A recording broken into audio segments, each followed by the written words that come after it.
Hello, my name is John.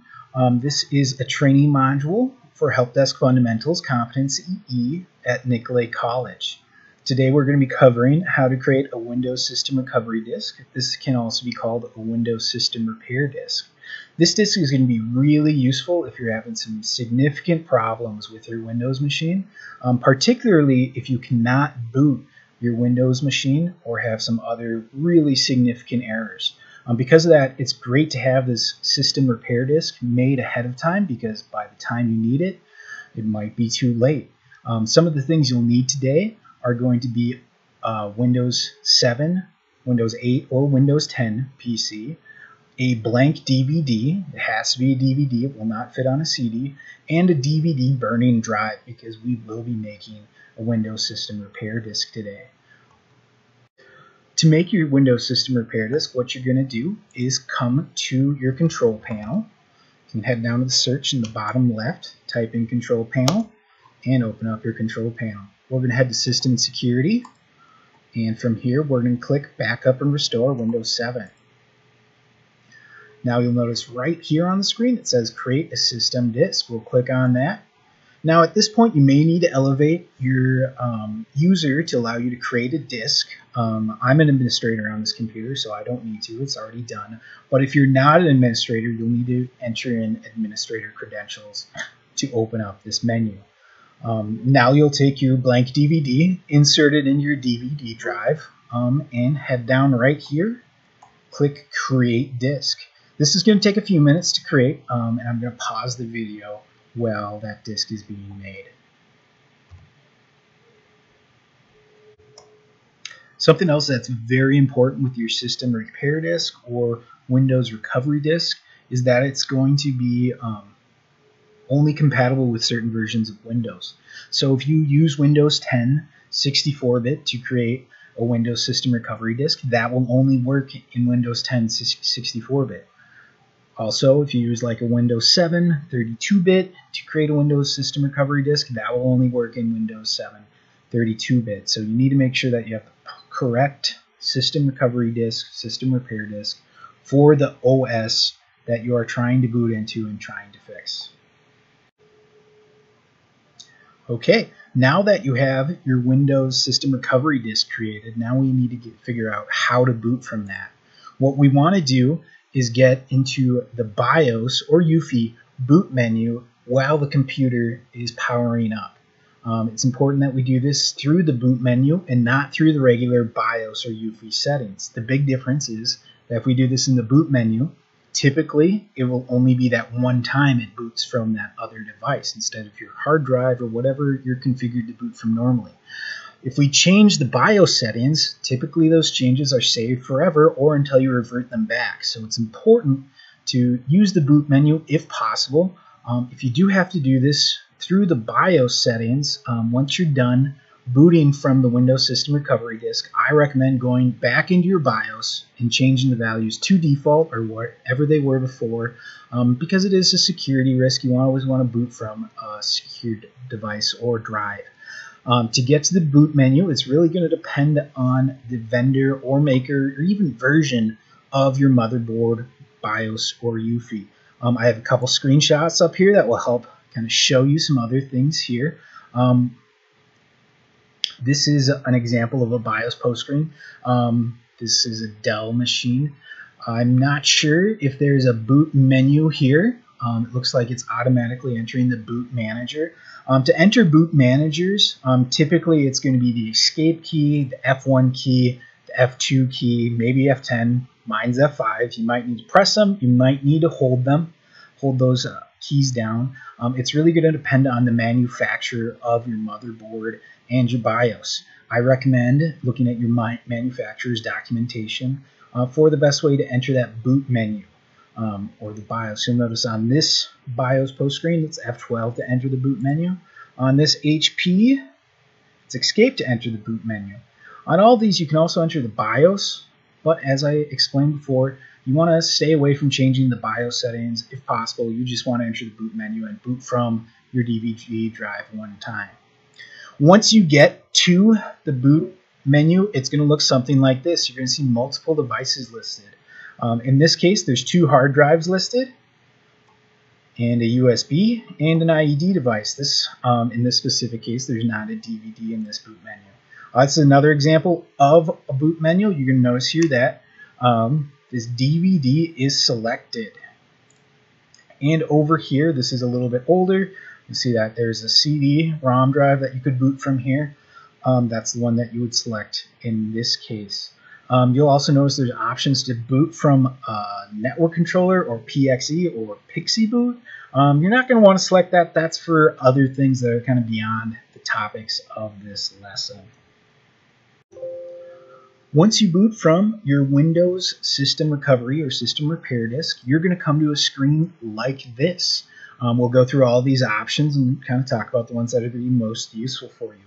You'll notice here, Continue. That's going to exit the advanced startup options here and continue to boot. If you're doing this, if you're trying to boot from a Windows System Repair Disk, that's probably not one you're looking at. There's also Turn Off Your PC. That will turn off your PC as it describes. You may want to do this. You may be booting from your Windows System Recovery Disk to maybe troubleshoot your hard drive or figure out other hardware errors. You can turn off your PC from there. You can boot from another operating system.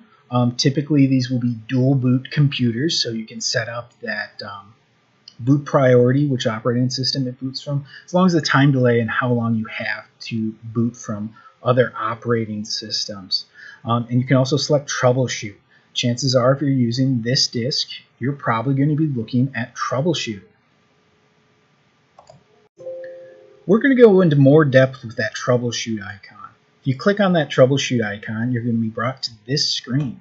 I'm going to spend some time talking about reset this PC, and then we'll go into advanced options after that. Resetting this PC is really interesting because it allows you to keep or remove all the files you have on your computer and then reinstalls Windows. So if you're having problems with your operating system, you could try reinstalling Windows and keeping all your files. Also, if you're trying to sell your operating system, or you really want just like a factory out-of-the-box condition, you can reinstall Windows and remove all of your files.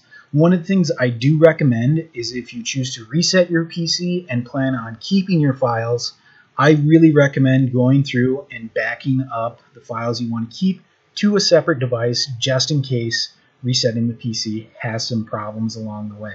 It's better to be safe than sorry, and once that data is lost, it's kind of gone forever, or at least really, really hard to get back. So back up those files just to make sure.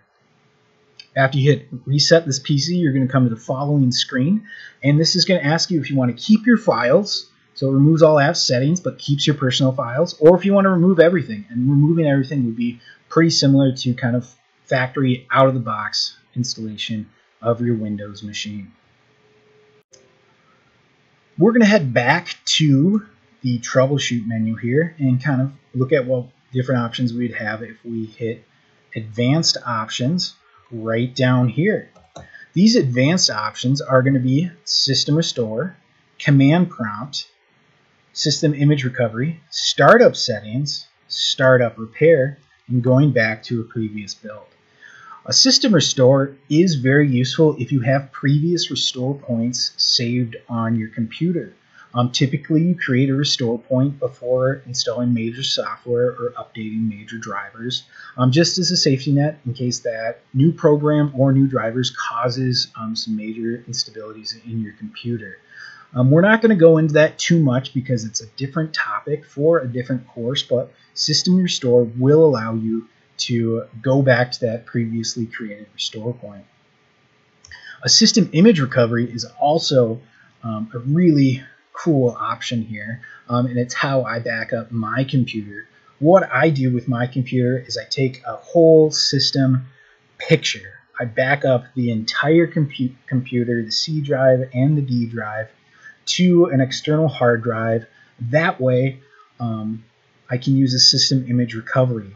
So, example, if I have something disastrous happen to my computer, if I have ransomware on my computer and I need to pay Bitcoin to get my hard drive unlocked, that's totally fine because I have that system image that I can recover from. Typically make one about every month, maybe a little bit more frequently. This is the option I would choose if I wanted to move that system image that I have backed up on my external hard drive onto the computer. And the computer would be in the exact same state as when I made that system image. Down here, we also see startup repair. Startup repair is really cool because sometimes the files that your Windows machine needs to boot properly, sometimes hard drives aren't perfect, sometimes they fail, sometimes there's errors, sometimes data gets corrupted. And what startup repair does is it uses the system recovery disk and looks at your startup files and your startup process on your Windows machine, and it will automatically repair the files and the issues. This is really cool because in the past, if you had startup issues, you would have to use the command prompt and try to fix it that way. It sounds like most of the time what people did was they just reinstalled Windows because that was easier than repairing the startup files and information. Up here, you're going to see the command prompt. This is really going to be used for advanced troubleshooting. It's not something we're going to cover in this course, but if you are testing network connectivity and you don't want to boot fully into your Windows environment to use the command prompt for whatever reason, you could use the Windows recovery environment and the command prompt option to do that. Startup settings, that's going to be really useful, again, if you have a dual boot machine or if you want to change the startup behavior, how long you have to select dual boot, boot disk priority, all of those different startup settings. I have the option to go back to a previous build. In other versions of Windows, these might be called updates or upgrades. In Windows 10, these are called builds. One of the things that's really important with builds is typically they're released to cover up security threats. So you typically want to stay with the current build. You don't want to prevent your Windows from updating to a new build. Definitely you don't have to be an early adopter right on the bleeding edge of getting the most recent build, but you do want to update builds because those are typically used to mitigate security threats. The flip side is that when Microsoft does publish a new build, they're releasing all the information, everything they changed, and that information you can go and kind of backtrack and see what security threats they patched out. So it's really a balancing act of being on the most current version of Windows and being stable on a stable version of build of Windows. Again, I don't recommend staying too long on the previous build. You want to stay with those more current builds because those security threats are out there once they do publish the new build. So you always want to move to those new builds. However, if you don't want to go back to a previous build, you would select this option here. And there is a limited time frame that you're able to go back to a previous build. You cannot go back after you've had your build installed for 6 months. It is a fairly limited time frame. So if you are having problems and you do know that your Windows updated to a new build recently, you might want to try going back to a previous build. So that's almost it for the lesson today. One of the last things I wanted to include is that your Windows System Repair Disk, your Windows System Recovery Disk, will only work with the version of Windows that you use to create the disk. So if you have Windows 10 64-bit, that will only work as a system recovery environment for Windows 10 64-bit. Or if you have like Windows 7 32-bit, you need to have a Windows 7 32-bit system recovery disk on hand to work on restoring that operating system, startup repair, pretty much all these features. You need to use the same version of Windows to use. So whether that's the edition or if it's 32 or 64-bit, you need to be using the same one. If you have any questions, you can shoot me an email, leave a message. You can also follow along with the handout provided today. So it kind of follows what I did and explains step by step. So if you have any questions or get lost, that's a great resource. All right, thank you.